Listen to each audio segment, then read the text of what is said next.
I was on my way inside, October 27, 2018, to the synagogue when the shooting started. There's nothing I could do. I went in after the police arrived. I felt I had to. I'm better now.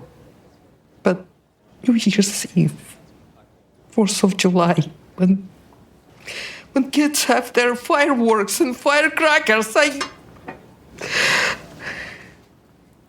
There is no clock on how long it takes.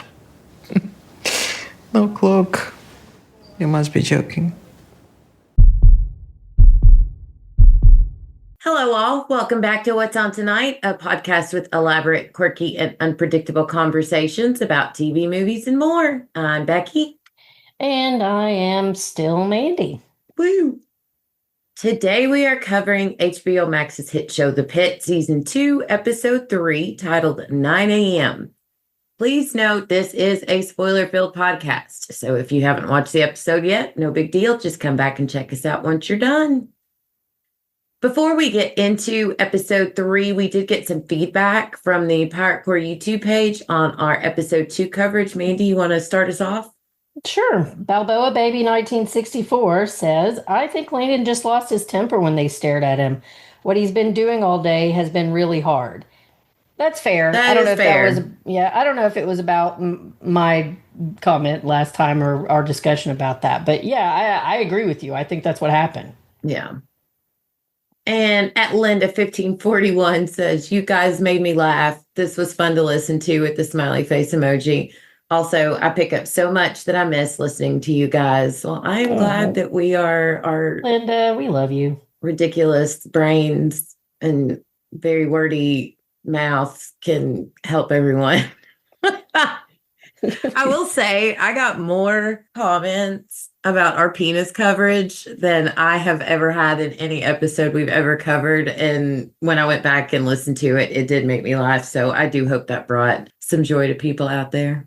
Well, Linda, I think it just shows you have good taste because, as we've discussed many times, we started this podcast because we do think we are the funniest people on the planet. So we're just waiting for everybody else to wake up, Linda, to what you're seeing. We're getting there, man. Getting there. Every day. Linda, you just make my day. I really love hearing from you. I appreciate it. All right, well, let's get into the episode. Episode 3 was written by Noah Wiley and directed by Uda Brezowitz. I hope I did not murder Uda's name, and if so, my deepest apologies. I am so not shocked to find out this was written by Noah Wiley. It was a Noah Wiley episode. I felt it from the beginning to the end. Yep, I completely agree with you. And I didn't know that when I watched it the first time. And when I went back to put the document together and saw that it was him, I was like, yep, that makes sense. Yeah, definitely think you could feel it.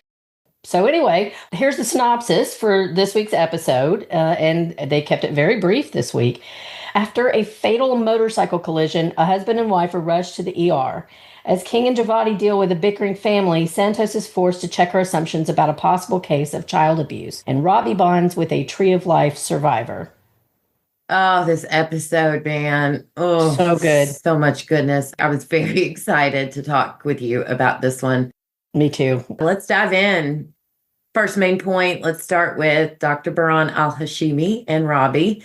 So we pick up where we left off with the very combative college kid who comes into the ER. We meet a very racist security guard, awfully douchebag guy. I loved at the end when they get the results back on the kid's talk screen and it's all negative. And then watching the cops be like, oh, well, this is a very, very different situation now because he was an asshole. And he assumed that because the kid was a person of color, that he was automatically a junkie. And I'm very glad that hopefully they will press charges and that asshole gets arrested. Yeah, me too. I kept thinking through this whole episode, like that guy's definitely working for ICE now.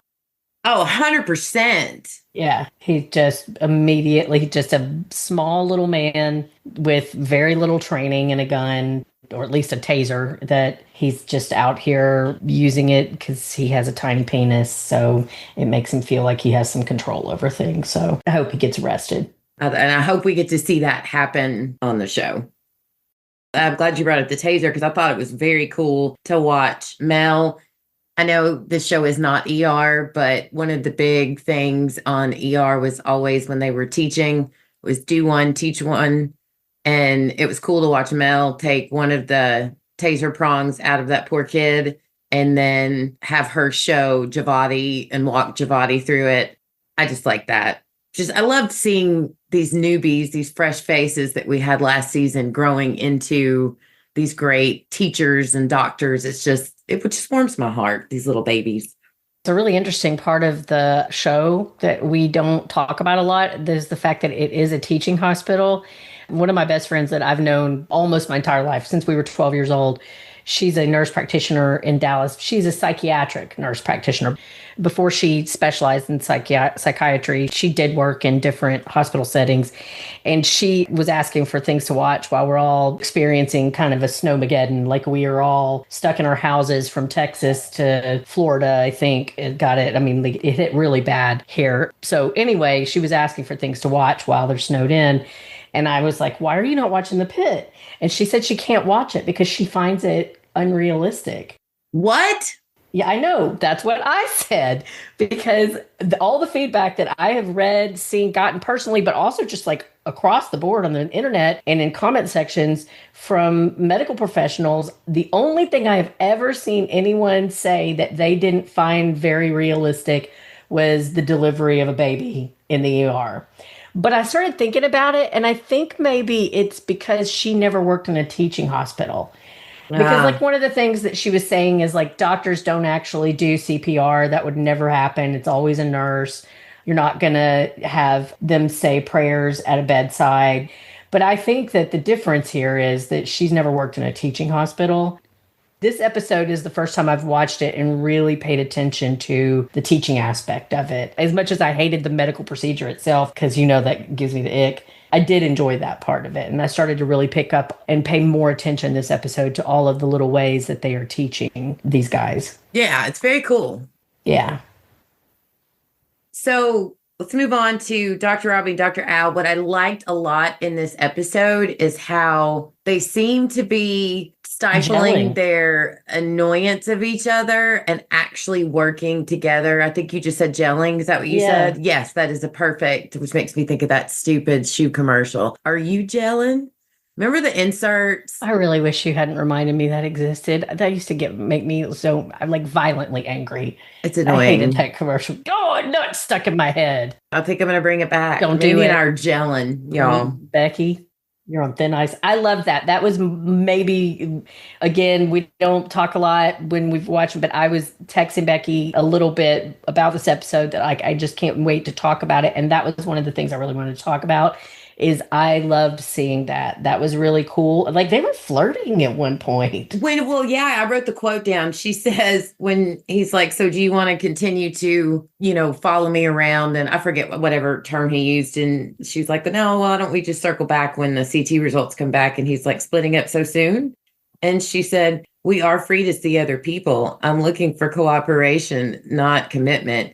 And the cheeky grin and chuckle that he delivered after she walked away, I was like, oh, it's happening. See, because again, I don't mean romantically. I just mean they're getting along. Well, no, what I was going to say is I don't want to get my hopes up about anything really as far as like personal relationships go in this show, because as they proved at the end of last season, they are definitely always going to be less is more as far as like filling in backstory on what these characters' lives are like as far as personal relationships outside of the hospital. But one of the things that I really picked up in this episode, and I kind of think it's been a little bit of an ongoing theme of this season, but it's definitely was a theme of this episode, is love, like romantic love. We saw it over and over again throughout this episode, and I don't want to jump too far ahead in the notes because we're going to talk about it in those specific places, but like there were several places where you had this emphasis on personal relationships between two people. And so I don't know. Yeah, I don't think that they'll be dating by the end of this. But I definitely did think she would be a good partner for a healed Robbie, which, as we see later into the episode, there's plenty of evidence to show that Robbie is not, in fact, healed. He is a little bit, but no, it's obvious he still has a long way to go. Yeah. And so it just like made me think like maybe sometime down the road, that's the kind of grown up partner that we might see Robbie having a relationship with. Yeah. And she's pretty. I like there was not all that sniping about my way versus your way. There was still some discussion here and there about, a little bit of tension of when they were trying to determine what kind of sedative to give the college kid. But by far, this episode was a lot more about collaboration. Yeah. We got to see some of the good side of Dr. Al, compassion and all of that. And her personality. We're getting to finally start to see a little bit of who she is, that she really is like, and we can head on into the motorcycle trauma. But before we start talking about that specifically, I just want to shout out Brian. Our boy's back. Hey, Medican boy. Yeah. That's what I wrote in my notes. Love anytime his face pops up on screen now. I know. I've got exclamation, Brian. Yeah, it's so fun. Yeah.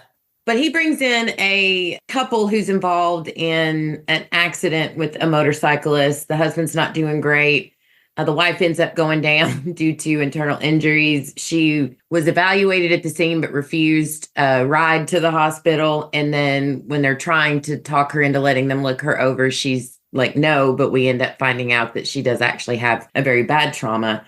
But first thing I want to say about this is, oh my God, the head wound on the motorcycle guy. Ooh. I wrote in my notes in bold letters. I did go old school with my notes this week. For those that don't know, my mom's dealing with some bad health issues, and I'm kind of back and forth between Nashville and East Tennessee, where my mom lives. And so I can't watch on the TV and take notes on my computer like I normally do. So I handwrote all this. So if I'm a little discombobulated, sorry. But anyway, so I wrote my notes, giant letters, look at that, Robbie, exclamation point. And I did want to point out, I don't know if you've seen this in a lot of the chatter on the fan pages, but there is a theory that what they're doing with Robbie, this helmet, and this particular motorcycle guy is they're setting up that Robbie ends up a patient in the pit by the end of this season. I've seen that. What's your thoughts? What I saw is that there's a theory that they've been hinting since season 1 that Robbie's going to die. But that seems insane to me. If they've got another season coming, I don't see it. I just don't see it, period. I just don't think that it does. I mean, granted, now Noah Wyle wears so many hats. I don't know how the man's not completely exhausted all the time, but I just don't see him creating this vehicle and then having himself written out in season 2. Yeah. Or even season 3. That being said, I definitely think they're going somewhere with this. I loved what the Tree of Life patient said to him. I loved that this is going to be brought up because I was not going to be thrilled if us seeing that scene of Robbie riding in without what my mom called, what is a skid lid or a lid skid or something like that. Skid lid. Yeah, and that's why, because if you saw the injury that happened to that guy, my stepdad used to be in a motorcycle club. And so that injury, it is very dangerous, and especially without a helmet. And I wasn't going to be happy if we just got that shot of him driving in and nothing was ever said about that. But what I kept thinking about was our friend Sam last episode giving us that feedback and saying that she felt like this was showing that Robbie is having passive suicidal ideation. I agree with that. I think that's where they're going with this, is that Robbie is still making dangerous choices because he is still deeply depressed. Yeah. And the way he lied quickly. And lied. When yeah. they're like, don't you ride a motorcycle? He's like, yeah, but I always wear a helmet. It's almost like he has a death wish, or he's trying to, feel something by being a rebel by not wearing a helmet. I don't know. There's a lot of different ways this could play out, but all of those, what Sam said, all of that is a very solid possibility. And I am interested to see how it all plays out by the end of the season. But it wouldn't surprise me if he, at the end of the shift, when the shift officially ends, he's gone. But then at episode 15, because that we get those 2 extra episodes, maybe he comes back in as a patient, and that's where we get into season 3. I don't know. That would have, if I were HBO, that would have sold me on a season 3. So very curious on that. Yeah, we'll see. I mean, but when somebody, just to clarify what passive suicidal ideation is like where you are making suicidal choices, but maybe not even consciously doing it. You're not actively trying to kill yourself, but you're putting yourself into situations where there's a high probability of death or injury. Yeah.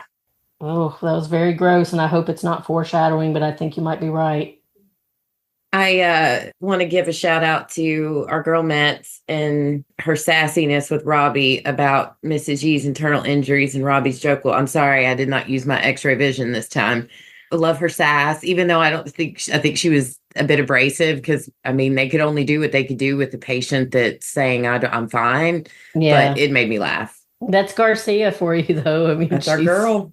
Yeah, and again, I love that scene. I love every time she's on camera, but it's again just so funny to see somebody as sweet and kind and compassionate as Sasha Metz to see her be Garcia and just transform into somebody because I'm scared of Garcia. We were scared when she agreed to interview with us and we told her this Yes. before we started. Like we were legit afraid we were going to be interviewing Garcia, and we're like, I don't know how this is going to work out. And she is the exact opposite, which makes her character even more amazing. Knowing that she's tapping into something because this is not who she is at all. It's just so well done. Yeah.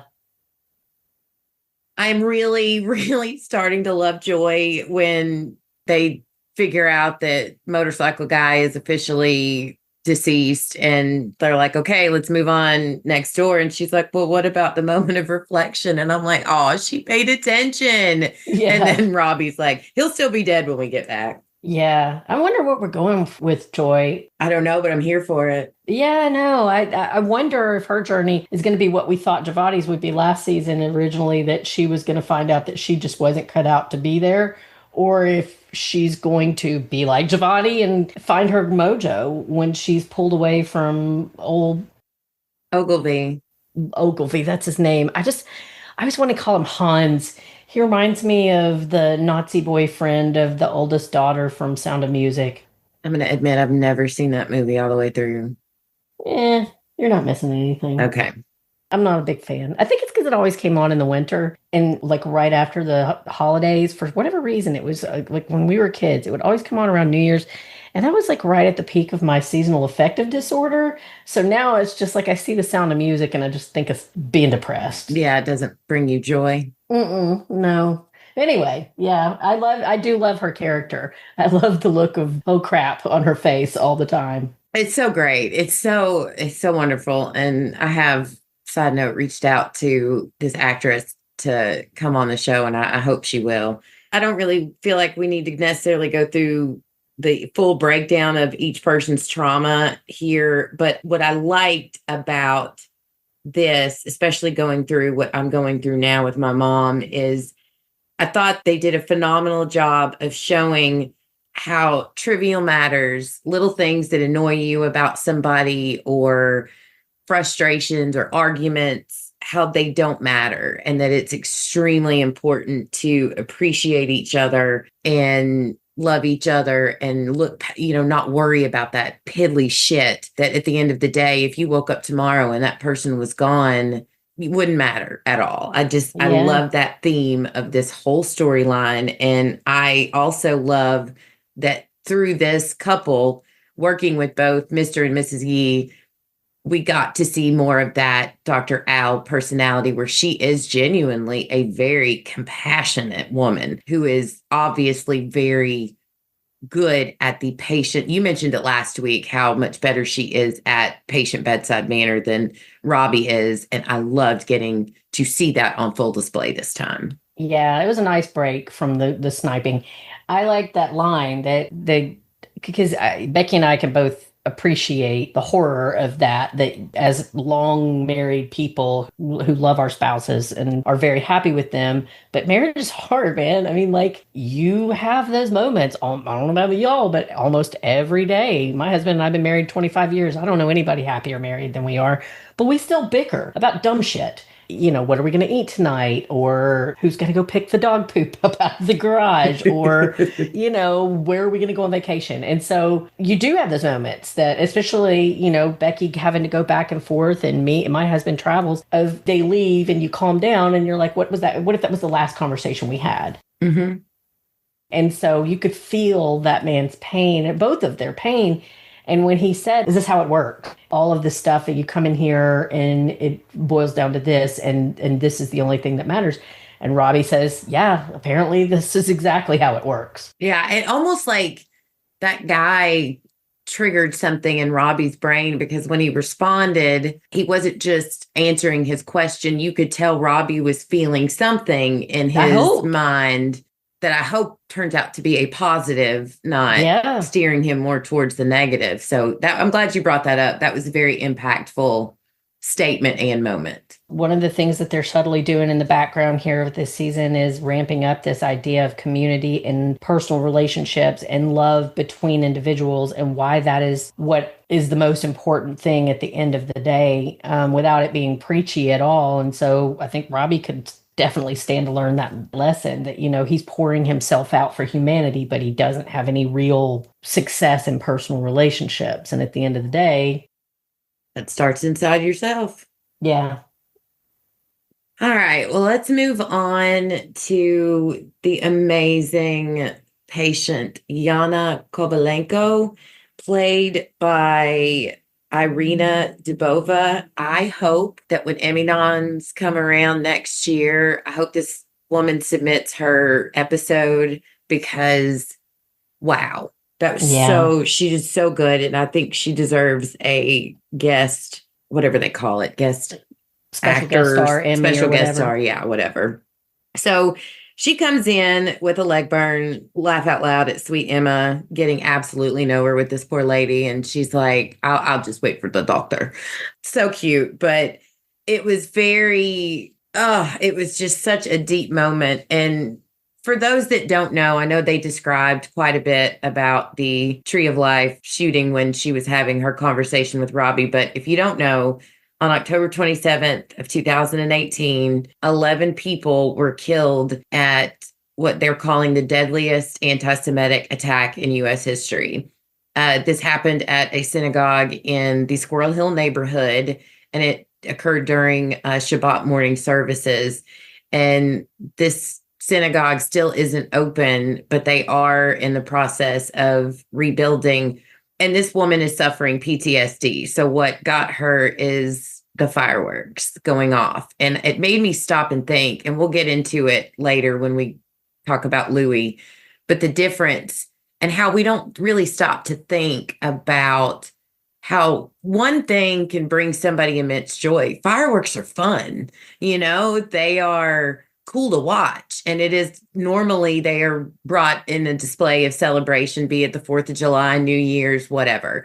And then you have somebody like this who has suffered a horrific attack, survived a horrific attack. She was telling Robbie how she was there when the shooting started and there was nothing that she could do, and how, what is a day of celebration for some people isn't, and how something, what we would see as simple as a firework going off, could trigger this reaction where she drops this and accidentally hurts herself. This hit me like a ton of bricks, man. And I think we're going to start seeing, based on her conversation with Robbie, just about, him talking about Catholics, we call ourselves creasters.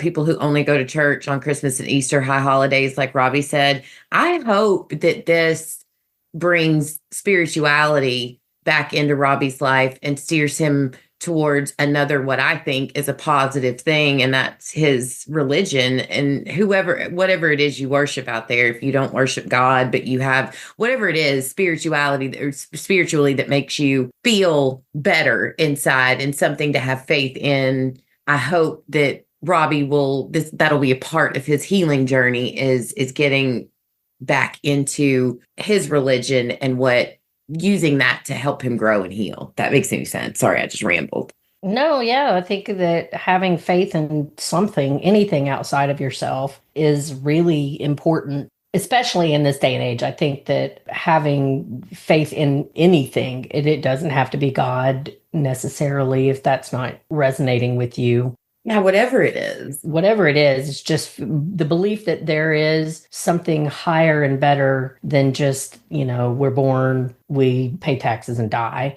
It's the thing that makes the difference between you having a happy, fulfilled life and just getting by and only focusing on the bad and the terrible. And I do think that Robbie has lost that. I think he's seen so many terrible things, not just the pandemic, but just in general with what he does. It's like we talked about last episode with almost the Groundhog Day theme, that it's just like these people see one trauma after another all day long. So, yes, I agree. And I would particularly love for it to be him identifying more with his Jewish tradition. What she reminded me of was my husband's family is partly Jewish. My last name was almost Eichhoff, but Eric was adopted by his dad, and so it's Walker. But at any rate, I think I've talked before about how I do genealogy, and my favorite family lines has been Eric's Jewish family. They came here from Lithuania, which I think that woman was either Russian or Ukrainian, but from the same general area in Eastern Europe. And they came here as part of a movement to begin a synagogue that's still the oldest synagogue in Chicago, I believe. And they came because Jewish people, I don't think people understand that the world has been trying to destroy the Jewish race for 2,000 years, more than 2,000 years. And they go into these communities and they, just like Eric's people, they came here, they were fruit peddlers. They didn't speak a word of English and they were completely illiterate. And within one generation, they had all of their kids and extended family living in this one bedroom tenement in Chicago. And within one generation, all of their children, including the girls, were educated and had jobs. And this was in the early 1900s. And these were like white collar jobs. So that's how industrious and hardworking and intelligent these people are. And I just find a lot of admiration in the Jewish people, how they can just thrive anywhere, especially considering how much hatred they have had to overcome. So I love that they've brought this storyline in. I loved this woman and her personality, and I do hope that this leads to some kind of faith journey for Robbie. Yeah. I thought it was great too brilliant choice by the writers to bring this story into this season and to honor they continue to honor the history of Pittsburgh. They do it again later. We'll talk about with fireworks with Louis. And and it's a continued focus like this show always does on real world stuff that's still going on today. The Jewish community is still being terrorized. But what I thought was freaking chef's kiss brilliant was to have Perla be the one to come and sit and take care of her, because I did not remember how the Muslim community came forward to support this synagogue and the Jewish community after the fact. And that was just such a beautiful reminder of how our differences don't have to make us enemies. It doesn't have to be like that. We can be there for each other and support each other, even if we don't understand the other person's faith or whatever. It just, I'm mentally emotional right now anyway, but I stopped after that first watch and I let the tears flow for a little bit because I just thought it was just so beautiful. And it was a beautiful reminder. Yeah. I mean, not to get too preachy about it, but I think that train's already left the station. That's exactly right. That really religious people, and I'm not even going to, real people of faith are oftentimes living side by side and working together to accomplish some of the greatest things that have happened in this world. Jewish and Muslim and Christian people have been living, believe it or not, for a large part of the last few thousand years, mostly peaceably next to each other in that part of in the Middle East, and also in other parts of the world, as we've all grown and expanded and moved around more, and migration has become a bigger thing. I'm trying to remember I don't remember what year. I want to say it was 2017 when they had the uprisings all over the Arab Spring, they called it. And there were Coptic Christians who were victimized. And I can't remember exactly what happened. I want to say there was a shooting in a church. It was in Israel. Maybe they burned the church down, but it was the Muslims that surrounded the church to stop further violence from going on. So, they're just like anything else, religion can be a horrifying tool used to divide and conquer us. But when it is practiced from a place of love and real faith and love of people and creation, whether you believe that that was literally a creation of a god or just, nature, when it is approached from that point of view, we can all live side by side and get along, and there is enough room for everybody. Well said, Mandy. Well said. And then, like I mentioned, I really loved seeing her lay into Robbie about his motorcycle habit and the fact that she called him out on being a 50-year-old man. 50-ish? You're old.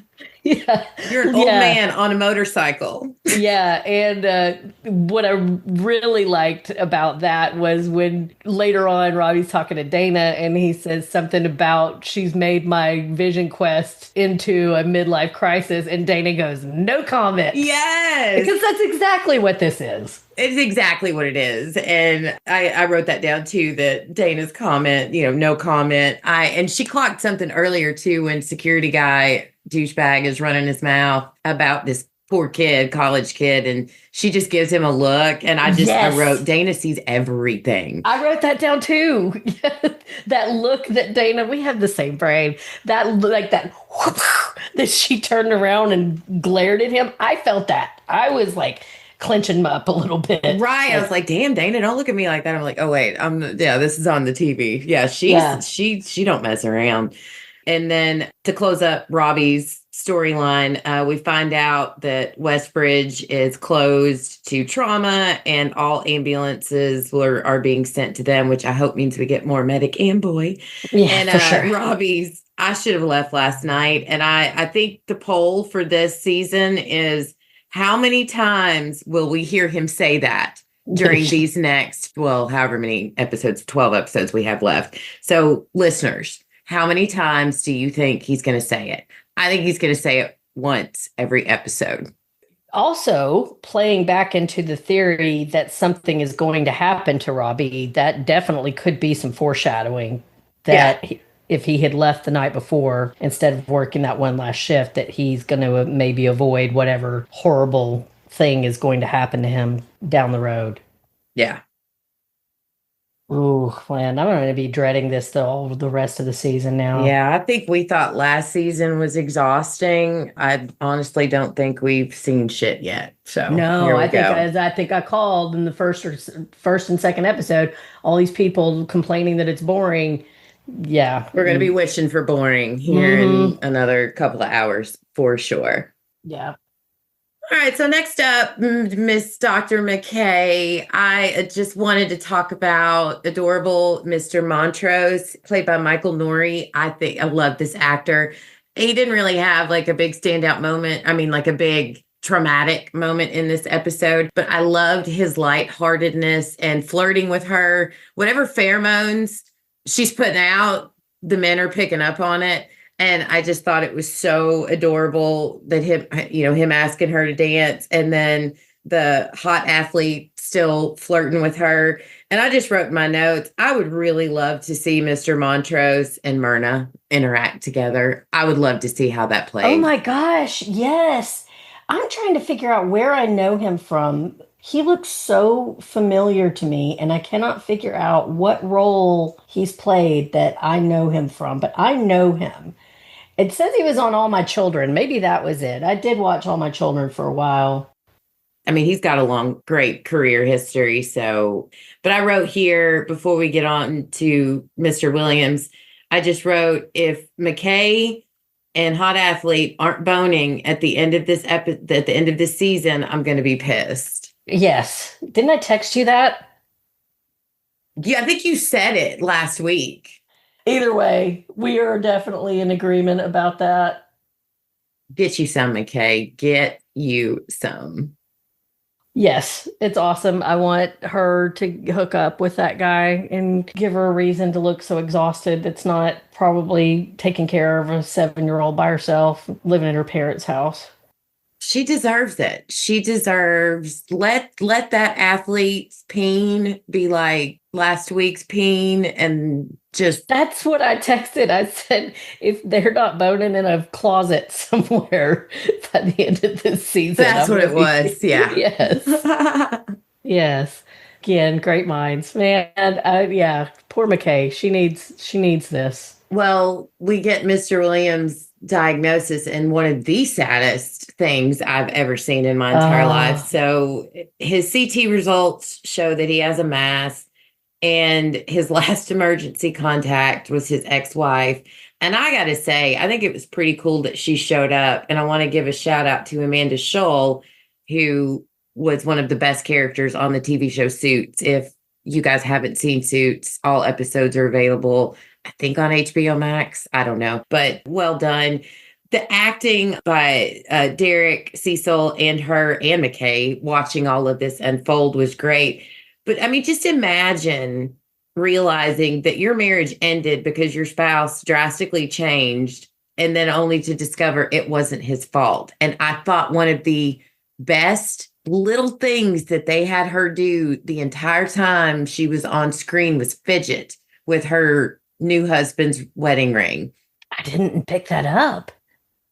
And it was just like, wow, because it was like, it's obvious that this shook her, that she still loves this man, but she's moved on, and rightfully so. I mean, if my spouse started acting crazy, I mean, who would have thought to look at a medical issue? You just think, this guy is not who I thought he was. So yeah, it just showed the struggle that was going on in her mind as she's absorbing all of this information. And I just think that was a nice choice by either her or the directors or the writers to have her fidget with that wedding band the entire time. I just really super sad storyline. I think that storyline shows part of Noah Wiley's brilliance as a writer for television. The fact that she showed up, she's defensive when she first gets there. Like, why am I still his emergency contact? But okay, but why did you show up? That immediately plants the seed that she never really moved on. And then clearly, like, those two, that was such a great scene. Like, you could feel like the tragedy of their situation when they were both, like, you could feel the love that is still there from both of them. And then, like you said, her finding out, like, you could see the dawning realization that she could have ended her marriage because of a medical problem that he could not control. Yep. And then, like, at the end, when she says, I don't want you to take me off as his medical contact, this is going to be one of those storylines we're never going to get the resolution to, as far as, like, do they get back together or whatever. So Noah Wiley, in the midst of a really, really great episode in every other way, also gives us this beautiful love story that is its own full, complete, sad tale. It just cherry on top of everything else that's going on. I loved it. It was brilliant. This may be my favorite episode of the series so far. Same. We'll get into that in final thoughts. Yeah. All right. Well, let's move on to your girl, Santos. Dylan still isn't getting abuse vibes. Santos is still leaning towards abuse and really doesn't seem to have faith that the dad's going to show up, but he does show up. And I got to give it to Santos. She started off really chill, but seeing the interaction with the girlfriend when the dad first got there really fired her up. And then when she mentions the girlfriend said, you guys like to roughhouse, he lost his shit. And I think that triggered Santos, and she immediately started getting defensive. Yeah. Yes. And that's when Dana comes in and, as always, saves the day by giving the results, which you were right about. You guessed it, that it wasn't necessarily abuse, that she probably had some kind of medical thing that causes her to injure easy. And what was that called? It's called immune thrombocytopenia. It's an autoimmune disorder characterized by the immune system mistakenly destroying platelets, resulting in a low platelet count and increased risk of bleeding or bruising. Apparently, it's pretty common in children and sometimes in adults, women particularly, of course, after menopause, because everything shitty happens to us after menopause. but it can be treated. The main risk is heavy bleeding. But I love that when she was clarifying for Ogilvy what it stood for, and she said it's the patient is pathetic and the doctor is an idiot, which was a nice little moment of humility. Self-flagellation. Yes, yeah. I liked it. I really, I like where Santos is headed. I really do. Yeah. I was so glad that girlfriend told the dad to fuck off. And what was even better is that while this whole blow up is happening, she says, Happy Independence Day, basically like I am independencing myself from you. Yeah. And then Santos's face of just like sheer joy and satisfaction of seeing a strong woman who literally has been sitting here caring for your child all day, telling this asshole to go fuck himself because she can't. Yeah, because he may not have been abusing his child, but he was a dick. Oh, an absolute dick. Escalating things the way that he did, the way that he talked to her before and which could almost have been forgiven had things played out differently. Like if it was just a moment of panic that he was laying into the girlfriend about why were you running up the stairs, and after everything cleared up, and he were a different person, you could forgive that. But everything about that guy was just dick. He wasn't as concerned about his kid being hurt as he was that the mom might blame him for it. Right. Like that was his main concern. Do you realize what you've put me? Because she was playing with his child. Right. Well, you left your kid with her while you went to work. Yeah. And this kid's been bruising like a banshee for how old was this kid? Long. Like 6, 7 years old. And nobody noticed before. Yeah. So you're going to be mad at your girlfriend for chasing her up the stairs? Go fuck yourself, dude. And then the way that he just immediately went to like a violent reaction and, yelling and escalating when they were trying to ask him questions, that was completely over the top Doug Driscoll territory that he was getting into there. So, and then to just be like, hey, let's just sweep all that under the rug. Good for her. I'm glad she was like, no, yeah, you're bad, but no. I loved when she said, he was like, you know me. And she was like, actually, no, I don't. I've only known you 6 months. You could be anybody. Because women, let's face it, men too, I'm sure, but especially with women and children in this world, we are the ones that are predominantly the victim of domestic violence. And a lot of people, they go into a relationship thinking that they've met this super nice dude. And by the time they find out that he's angry and violent, it's far too late. So I loved her character. I want more of her because she was like, no, I don't know who you are. And I'm not going to stay here and be your victim. Good on the writers for showing a strong woman not taking some dumbass guy's bullshit. We don't see enough of that in television. It's usually it's usually cowering. So another good choice. Another pat on the back for Noah Wyle, because this is a complex thing. Like in any other series, the father would have been either a hero or a villain. Santos would have either been correct and a hero, like same. It just was all complex.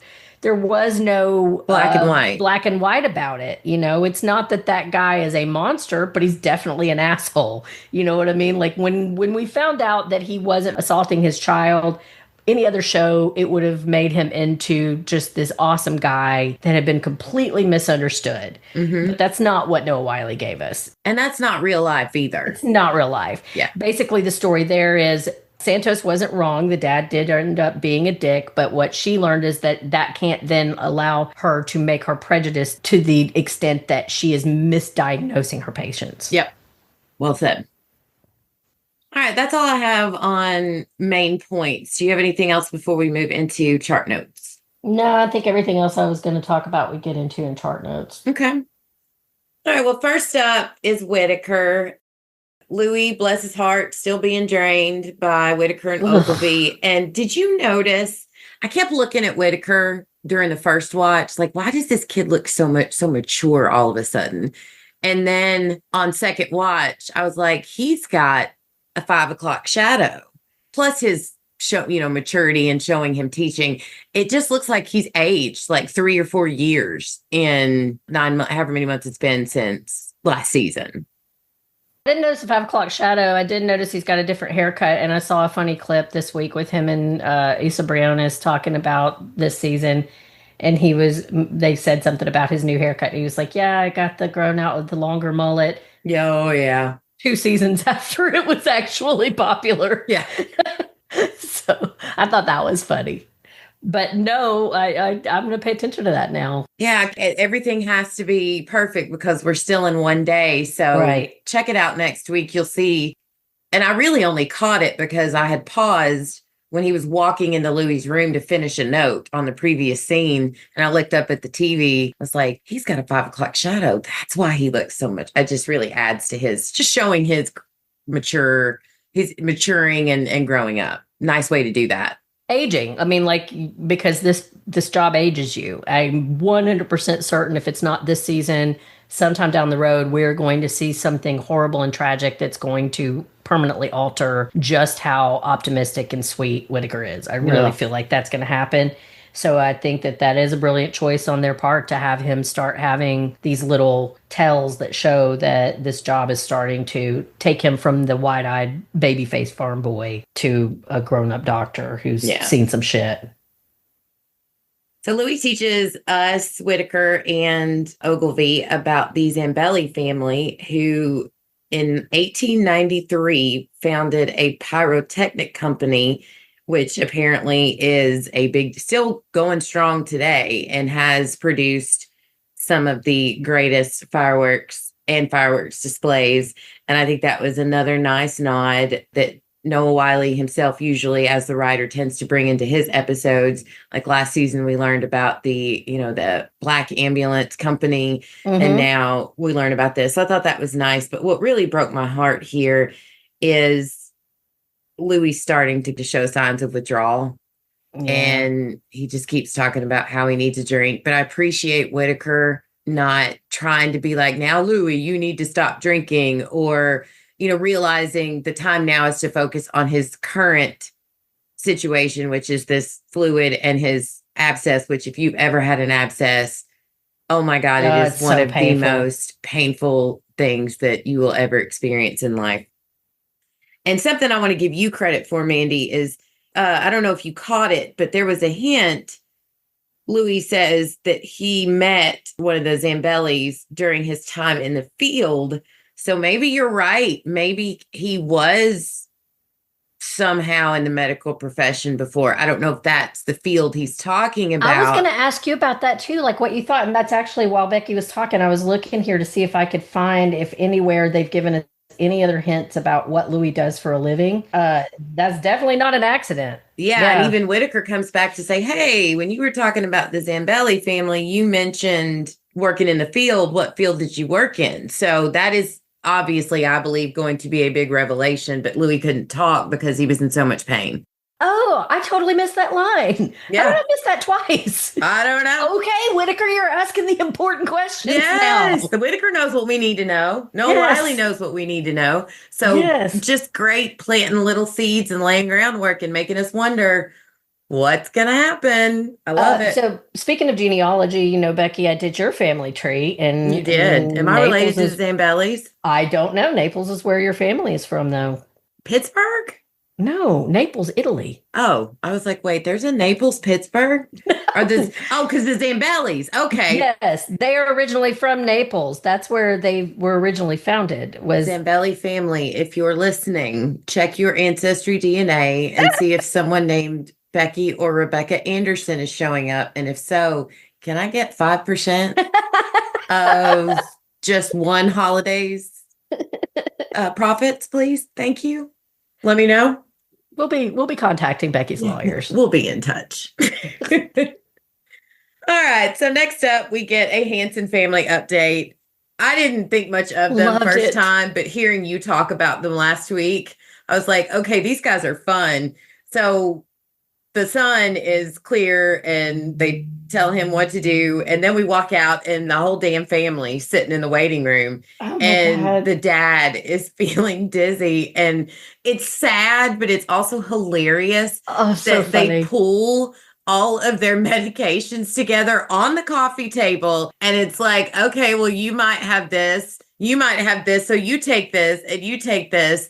And then when Langdon is working with this kid and they're like, well, the medicine that you took lowered your blood pressure too much. And he's like, but I took it on a full stomach. Like that solves anything. The cousin or uncle or whoever that's the family pharmacist. Oh, he is the said one it? I that- thought the yeah. dad said it. No, he's Oh my like, God, that you remember makes these because people even better. I cracked me up. He was the one that was like, "That's what we always do. We just pool our medicines together." It just And these the one people kid's remind me of like, my family. we shouldn't be doing that. Oh my God, they were a much needed dose of humor in a very heavy episode. Yeah, they're cracking me up though, man. I hope they're hanging out for a while. I need somebody else to have some minor infarction or something so that they stick around because Yes. they're bringing the humor. I love it. Yeah, it was very funny. The pool and the medicine, them having to like go and like the guys holding the camera so that Dr. King can look at all of Yeah. the medicine to try to figure out. And she's like, 2 or 3 is a dose. How much you take? Oh, 4 or 5. But he did it on a full stomach. But he did, yeah. And the guy telling like he's the doctor over there. Right. What killed me about this plot line is that I 100% believe that this has to come from someone's reality. Like this is something that happened to somebody that is giving them the Pitt advice about, because they have several doctors that they work with. Joe Sachs is a doctor. So, okay, that's one right, of yeah. these stories has to come from his experiences. But, it also made me think where I thought they were going, but it's not where this storyline ended up. But there's a lot of families who don't have insurance and can't afford medication for the whole family. Right. So one might have high blood pressure and get medicine, and we'll split it and share it with their family members. So that's what I thought they were doing with this. But I think these people just are like, hey, you have a headache, here's a Klonopin. I take it all the time. Doctor said it's great. Just make sure you take it on a full stomach. It was so funny. When I said they remind me of my family, I'm being a little bit funny because my family, we're kind of wacky, but we would never overdose themselves on something like that. But it reminded me in that way that, shit's expensive sometimes and healthcare is crazy in this country. And definitely there have been times where my mom, there's 9 of them in my mom's family, where the ones that are living in the same city might be like, hey, I hurt my back. Can you give me a muscle relaxer? I know you got those muscle, because they don't take. That's another thing. They're real bad about not taking all of their meds. They'll have a stash. Yes. For like, a muscle relaxer. If one of them's got a hurt back, they'll be like, I know you got those muscle relaxers 2 years ago. Can I get one? Yeah, and I think that's pretty common in most families, but I also think it's kind of common to have sideline pharmacists who are like, oh, I know, we can all just share. It's fine. It's fine. Yeah. All right, so next up, we get an update on our deaf patient, Mrs. Graham. Miss Graham. Lupe, sweet Lupe. She realized her error and acknowledges that she missed the note on her chart that she's deaf. And now she has an ASL person there with her. And the look of relief on the Miss Graham's face when Lupe told her, stay with her, we now have somebody here for you, was like, I felt that. Yeah. I felt her relief, because it's like, and I believe she's going to be a bigger part of the story. And I hope that there's nothing critically ill wrong with her, that we lose her or something, because that just would make this even sadder. I was going to say, I wonder if she's the mom of that baby, but I don't know why she would be hanging out in the emergency room still. Yeah, I don't think so. There's a lot of chatter online that she is the mother of the baby, but I don't see it. I hadn't seen that. Yeah, the way that the commotion about them finding the baby in the bathroom, and though she couldn't hear, that's where we discovered that she couldn't hear, was her looking over there like, wow, what's going on? Yeah. She didn't seem. It just doesn't make any sense. It doesn't track at all. Yeah. Like, why would she still be sitting there waiting? Yeah. I kind of think the baby, they're actually just going to let that mystery of who the parent is. I think it's just going to be about the experience of someone, places where people can turn over a baby that they can't raise for whatever reason. So I just wanted to touch real quick on Javadi and Ogilvy still knowledge sparring with each other. We do get an update on the diabetic patient. He's doing fine. And I thought it was interesting that they're asking, is your mom on her way? And she's like, she's on her way, but she has to take buses. So it could be a while. I feel like that's foreshadowing that something is going to happen with I agree. this power outage or whatever is about to happen that we've seen in the preview of season 2. So I feel like that statement was something, and I wanted to point it out. Yeah, I agree. Because I love to be right later on down the road. I'm worried. I hope it's not like a bus accident. It could be. Yeah. I mean, I don't know. So next up, we have Dana and sweet Emma. Mr. Digby's getting his antibiotics. I love it when Dana's like, first we scrub your outside, then we scrub your inside. And hats off to Catherine Lanasa and the writers for the way they write her character and the way she delivers. I thought it was just amazing how she speaks to him with such kindness and care. And he admits that he's neglected care because he's afraid of doctors. And I get that. I think a lot of us get that. I ended up having to spend a lot of money on dental work because I have this crippling anxiety of going to the dentist and ignored stuff for so long, and it cost me down the road. But what I liked about that was when they're walking away from Mr. Digby after he agrees to have social worker Dylan come and talk to him. She's like, use the system. But she looks at Emma and she coaches her and she says 2 things to always remember. 1 is to let them know we're here, and 2, never stop offering. Yeah, I wrote that down too. It was amazing. Dana's I love her character, and I love her kindness and compassion and empathy. One of the things I noticed, the actor that is playing Digby is doing a phenomenal job. We're gonna be talking to him. I know. I can't wait. I have so many questions for him. And one of the things that I can't wait to praise him for is the way he is showing that this character who, initially he came in and everybody is just disgusted by him and basically treats him like he's diseased dog or something that they've brought into the ER, everyone except Dana for the most part, and some of the other, but mainly Dana. And his face, just how sweet he was. And like, there was a point where I can't remember exactly, but he asked for something and he initially offered him a sandwich. Yeah. And then he went back, made sure to go back and say, please. Like, it was just so sweet that a little bit of care and compassion and dignity, it helps him to like remember his own humanity. Right. And have relationship and all that. And, we don't know his story yet. We don't know if we'll find it out at all, really. But a lot of people that are experiencing homelessness are people that suffer from either severe mental illness or drug addiction or a combination of both. Or literally live paycheck to paycheck and lost their jobs. It's not even all about drug addiction or mental issues. No. And next thing you know, you're out on the street. And once you're there, it's not an easy thing to come back from. So very hard. It's why we should all treat, like we were talking earlier about being decent people and just loving each other. You have no freaking clue what somebody else has experienced in their life to put them in the position and situation that they're in right now. And that's, again, credit to this show, the writers, and Catherine Lanasa for always delivering empathy, compassion, and not judging anybody. Yeah. She treats people with compassion, and we need more of that in this world. And I love that this show highlights that. Yeah, well, she follows Dr. King's advice of, judging people by the content of their character. And she starts from a place of compassion all the time. And you are very right. One of the surprising things that I have discovered volunteering with a shelter for young people here in Nashville is that a lot of them work.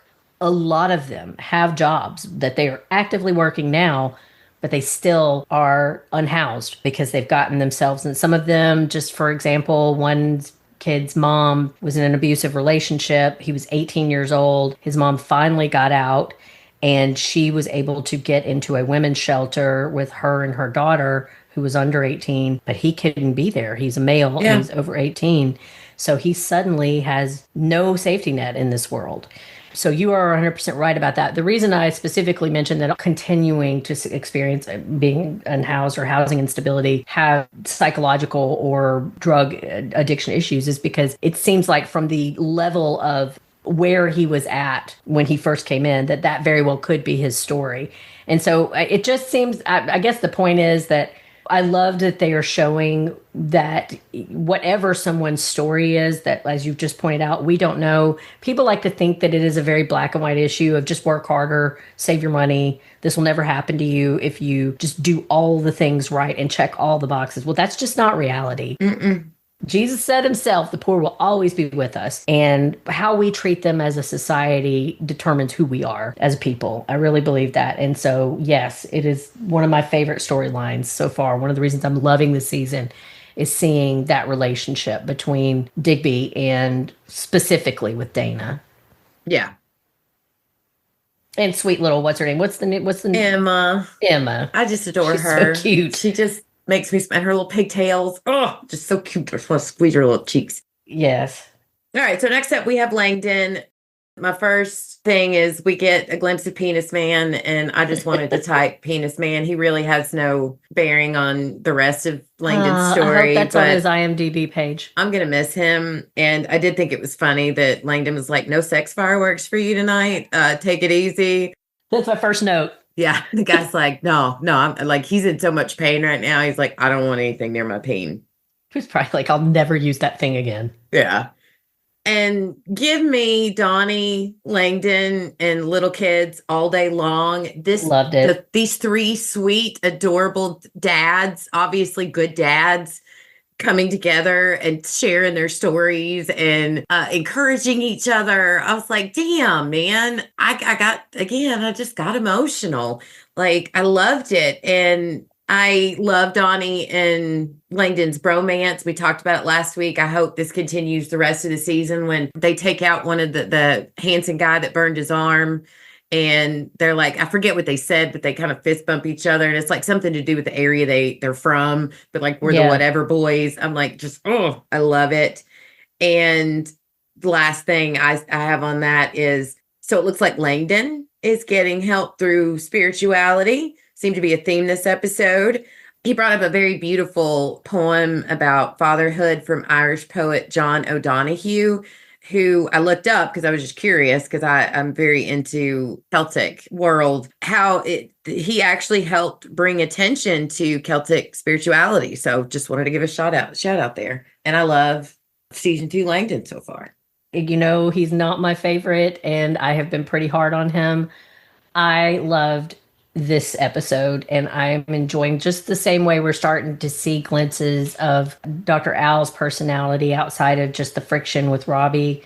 I enjoyed seeing a kinder, softer Langdon. You know, you're getting glimpses of him not as a cocky doctor or as, you know, a super competitive guy. That stuff that kind of rubs me the wrong way.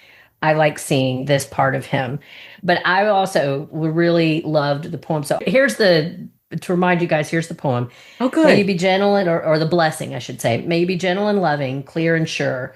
May you trust in the unseen providence that has chosen you to be a family. May you stand sure on your ground and know that every grace you need will unfold before you like all the mornings of your life.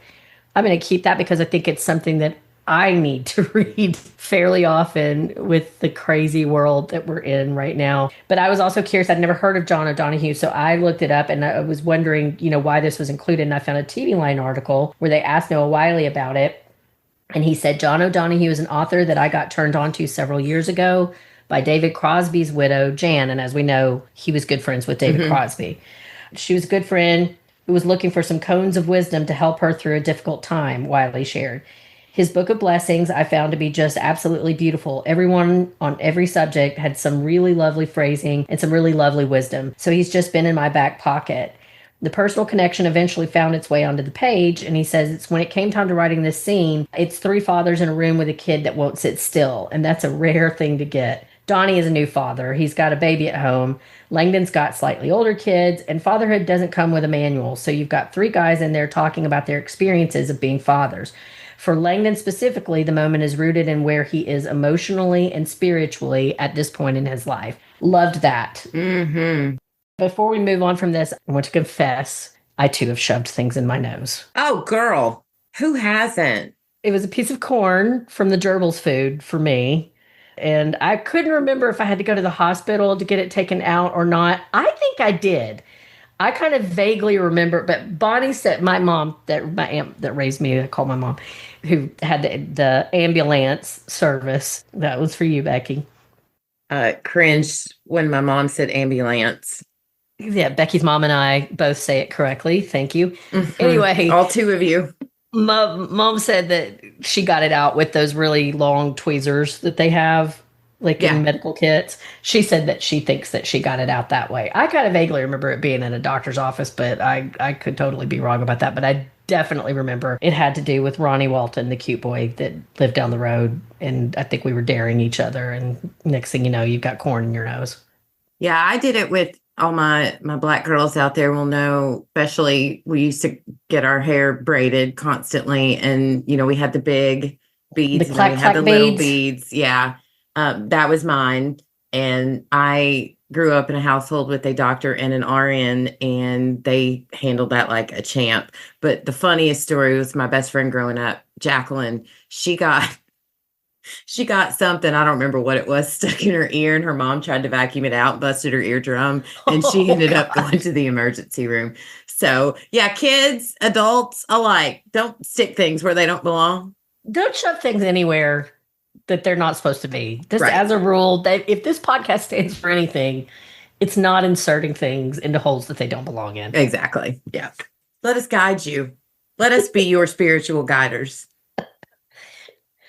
All right. Anything else on the episode? No, I think I'm good. All right. Well, final thoughts. This is a gigantic yay for me. I loved every second of this episode. There was not one thing I did not like. I loved bringing history, Pittsburgh history, real life stories into the forefront. I loved the acting. I loved the subtle nuances, the sound. I loved everything. And I give this 5 skin flaps peeling off of a skull out of 5. Oh, Becky, quit that.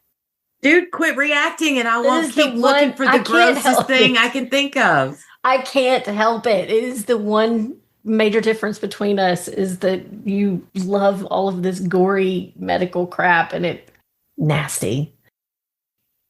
We should start giving an award for the nastiest procedure of the episode, and that definitely won for me on this one. Yeah, that's a good one.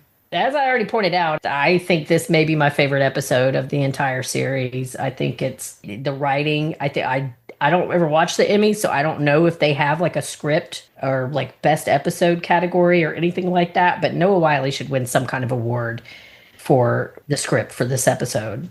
The way the Emmys work, and then we'll get your rating. The way the Emmys work is the people submit episodes.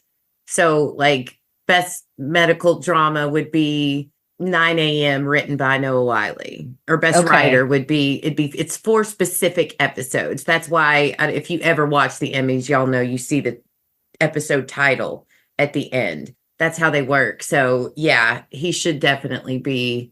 It was just poetry. Like it just was seamless, the way that he kept everything going while he also had these very almost operatic dramas going on in some of these situations, but very understated because we're not like at the crisis points that's definitely coming up down the road in a few seasons. It was just brilliant. It was a really, really good episode. And I think that for my rating, I'm going to bring up, you asked me if there was anything else from the episode I wanted to cover, and I forgot this. When Ogilvy was sitting in Dana's chair and she came up and the glare that she gave him, like, get your ass out of my seat right now. And he jumped up. So I'm going to give it 5 Dana glares out of 5. I love it. Well done. She had a bunch this episode. She said a lot with her face this episode. And that's one of my, we talked about this a lot last season and mostly with the background characters. But this season, it seems to be more with the forefront characters. Is that a lot of these people are delivering with a facial tic or a like Amanda Scholl twisting her wedding ring. I'm dying to know if that was scripted or if that was. Yeah, I wish we could get her on. All right. Well, that is our thoughts on the episode itself. So let's jump into some feedback. We did get a little bit this week. You want to start us off, Mandy? Yep. From the fan page, The Pitt. Michelle O'Leary Campbell says, currently watching Thursday's episode and I'm shook. I absolutely love that they pay homage to the Tree of Life and Zambelli. It makes this girl from the north side of Pittsburgh very happy and very proud. Oh, yay. I want to add that she put a black and yellow heart emojis on there. I made a point. My mother is not from Pittsburgh, but she is a huge Pittsburgh Steelers fan. And I made a point to show her this specific comment so she could see the little black and yellow. And she said to give you a shout out from her. So, hey, Michelle, from my mom. Also from the fan page, The Pit, Will Blake writes, excellent storylines on couples relationships. I completely agree with you. And Steeltown guy, Michael Norrie. Oh, I guess he's from Pittsburgh. Huh. I did not know. Thank you for cluing us in. And if I'm not mistaken, I think this is the first time we've gotten feedback from these two. So if I'm wrong, I'm sorry. But if I'm right, yay, welcome. Keep it coming, please. Via our What's On Tonight feedback post on Facebook, our girl Linda Morrison writes, the ex-wife of the man with the mass on his brain looks like she was regretting the divorce. Yes, ma'am, we agree. Linda goes on to say, you could tell she still loves him. So many good stories in this episode. I love Louis. I hope Louis makes it. He's such a lovable character. Yeah, I'm starting to get worried too, Linda. It's almost like, I mean, I didn't talk about this when we were going through it, but like I've felt this way before, and I got even more of that vibe. And it's kind of why I lean towards he might have been in the medical profession. Is it feels like he doesn't want to leave the hospital. Like that's where his friends are, and it's where his home is. Like he just feels like that's where he belongs. Like he feels at home there. So it just makes me sad to think about whatever's going on in his personal life. Yeah. Also from our feedback post, Diane Leary wrote, excellent show. I love watching your podcast after the show with 3 heart emojis. Thank you. We love you too. Thank you so much for being on this ride with us, and keep the feedback coming. We got a voicemail from Sam on episode 3, our good friend Sam, and here's what she had to say about this episode. Hi, ladies. Hi, Sam. Mandy, don't get upset, Tommy, because we don't like a character. Please don't. We're all friends. Friends can disagree. It's all good. And you ladies have proven more than once to see a nuance in characters and storylines that I haven't, and it's changed my mind. So I'm very grateful for that. No tension required. And to that point, like, I know, Mandy, you're not like, I love Dr. Al-Hashimi. You see her positive qualities, and you see how hard all of us are. And you made a really good point that a lot of the fans were really hard on Santos last season, myself included. And I do like how Santos has grown into herself and is more restrained, is more thoughtful, and more dedicated to the patients rather than, as they keep bringing up, her impulsivity. I thought she did great. I didn't think she was impulsive.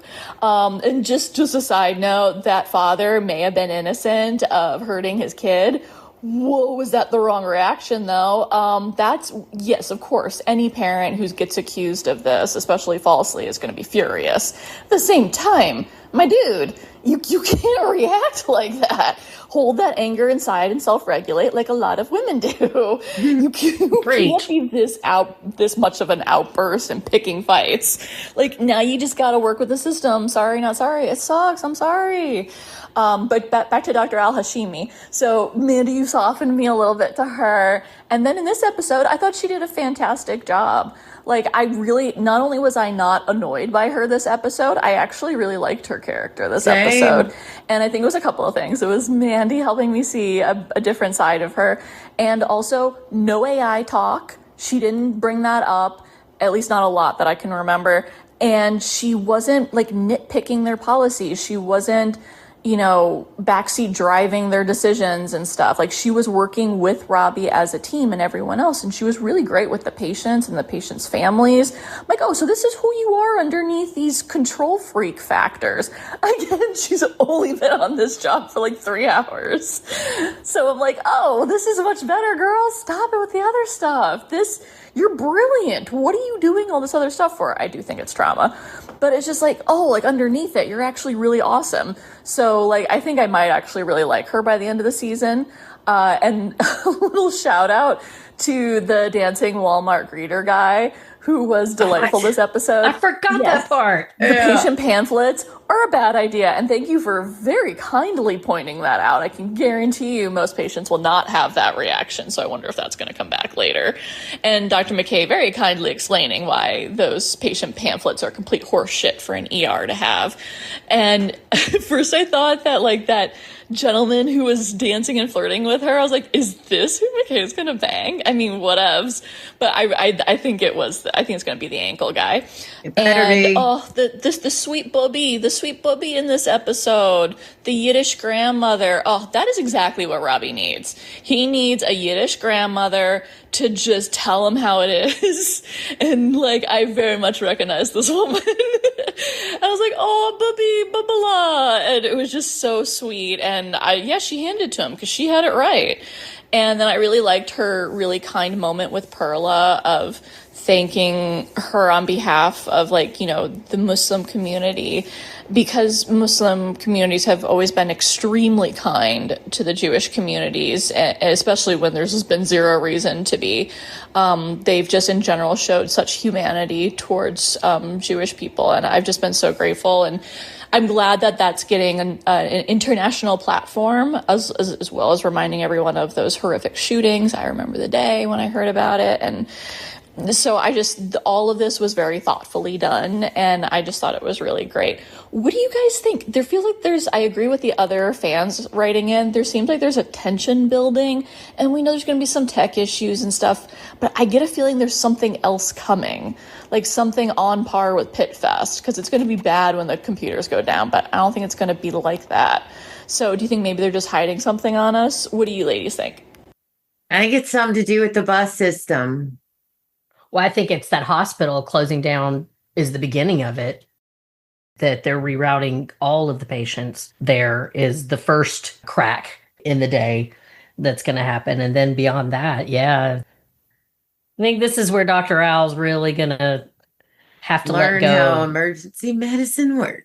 Yeah, I think this is where she's going to. And I want to, Sam, when I was talking, like when Becky and I get into these discussions in the moment, we sound like we hate each other. We do. And it is a little bit. I mean, sometimes we do get a little pissy with each other for about half a second. And then we end up seeing each other's point of view and we move on. It's definitely even if we don't, we still. Yeah, we may not agree with each other, but I think it makes better conversation. It's not always because we love each other so much and we're so used to agreeing on almost everything that it is a little weird in the second when we realize that we see things like this very differently, but I think it makes for a better podcast. I agree.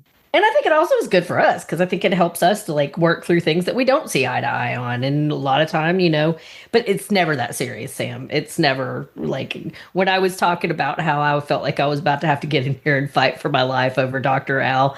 I did mean I don't want to piss anybody off and I don't want to, hijack the show with a big argument about it, but trust, it's not that deep. It never moves beyond this moment, that particular moment in the episode or in the podcast.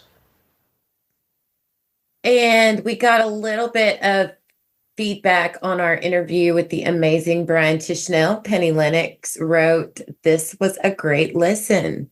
Thank you for listening, Penny. I love you. Thank you, Penny. You're an awesome friend of the show. I'm so glad you listened to that episode. Brian's amazing, and that was so much fun to record. And also, just thanks to everyone for the feedback and for all the love. We love hearing from you every week. Please keep it coming. And if you would like to get in touch with us, leave some feedback or just say hello, you can email or send us a voice message as an attachment to what's on tonight and the number 2 @gmail.com. You can also visit our Facebook page where there will be a post for the next episode, and you can leave feedback in the comments section or send us a message through Facebook Messenger. That trips me up every week. Like panels to pixels for me. Yeah, it's the hill we die on. We can be found on Instagram as well at What's On Tonight podcast and the number 2. We would greatly appreciate it if you would leave a review, comment, like, and or share on your podcast listening app of choice. Please, helps us. The more you like and the more you share, the more we get out there, and we're getting some more traction thanks to y'all and these amazing fan pages. So we really appreciate you guys. So Mandy, what say we play a video game with the Nosebleed Kid and talk about where else listeners can find us, podcast recommendations, good TV or movies, or anything else you want to share? What do you got? Man, this been a y'all, her face is scaring me. No, it's just, this is for all of us here in the United States. It's been another stellar week. So I'm really trying to just stay with light stuff, things that remind you of fun and joy and beauty. So my recommendation this week is everybody jump back onto RuPaul's Drag Race. Episode 18 just started a couple of weeks ago. So it was episode 3 this week. There's some fierce queens in the competition. There's several of the ones that do like the over-exaggerated lips that kind of look cartoonish. I think they might be called cartoon queens. Rooting against them. There's one that's named Aphrodite that she does the beautiful glam, like, pageant queen look that I love. So that's what I'm really into. That's what I'm enjoying. Awesome. Well, for me, podcast recommendations, just want to give a shout out to Mark and Steve for their coverage of the movie Running Man on Adrenaline Cinema. If you like that movie, please check them out. They did a great job with that. And also to let you know, they are resuming their coverage of the Anne Rice, the Talamasca based on the books by Anne Rice. And they are soon going to be recording episodes 2 and 3. You can hear Sam on there as well. So please check out Adrenaline Cinema Podcast. You can find a link to that page on our show notes. Now, as for TV, oh my gosh.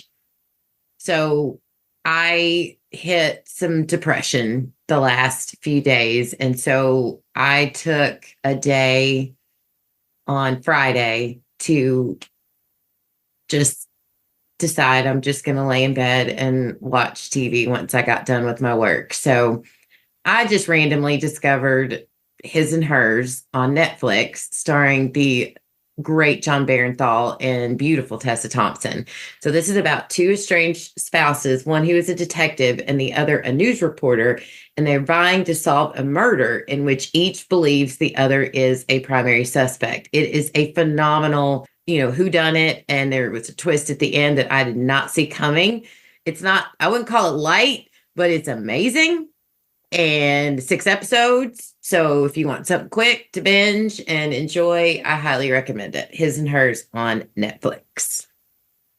I love Tessa Thompson.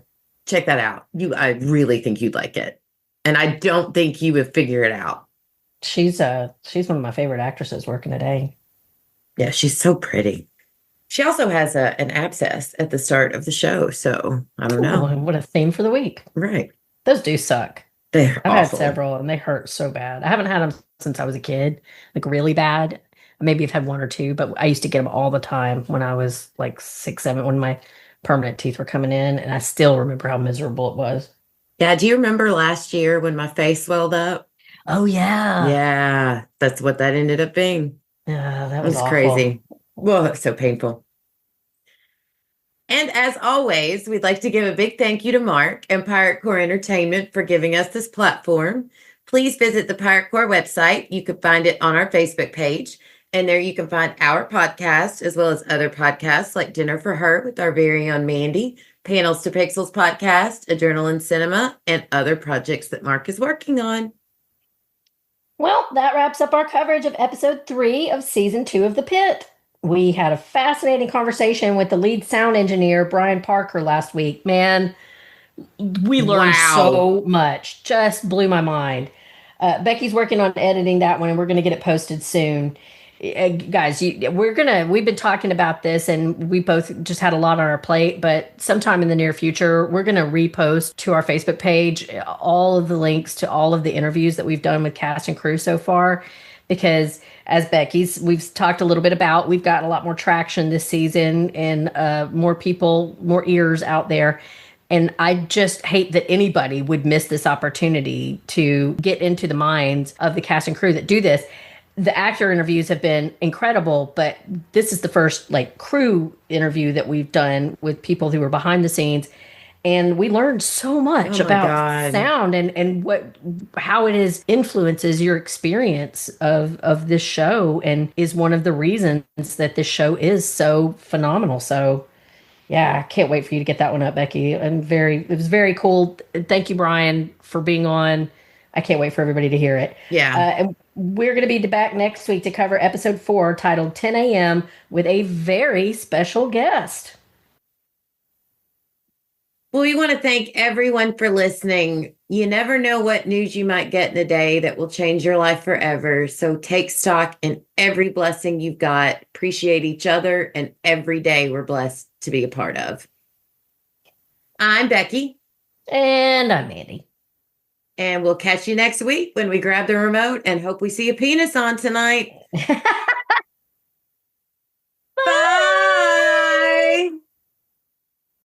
I didn't think it was because you wanted to keep trade secrets from me. Okay. Well, I do, but not for this.